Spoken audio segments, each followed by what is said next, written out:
taynar waxaan ku weydiiyay qabiilkan dhul bahantaa la yiraahdo maxaa ka siiya maxaa ku dhacay kan qabiilad bad noo bilowday xad ka wadaaniyo maxaa ku dhacay taynar waxaan ka yaabay qabiilkan dhul bahantaa la yiraahdo meel laba kama tirsanaba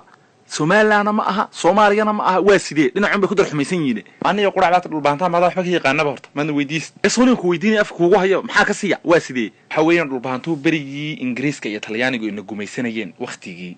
ayay ahayn qabiilka malaha 90% ugu badnaa aduu xornimada Soomaalida u dagaalamayay ee marka Ingiriiska la iska celinayay Talyaaniga la dagaalamayay bay ahayn ma garanaysaa waan gartay beriga iyo imika maxay isku xidhay aniga ka hadlayaa aniyo soodiga ogi imika inay reer galbeedku gacanta ku hayaan adduunka Ingiriiska iyo Mareykanka iyo waxaan oo dhan de markaana maxaad ka wadaatay soodigan og dawladaheena imika jira wadankeeni inay siyaasadda reer galbeedka gacan saar la leeyihiin reer galbeedkuna ay nacib yihiin dhul baanta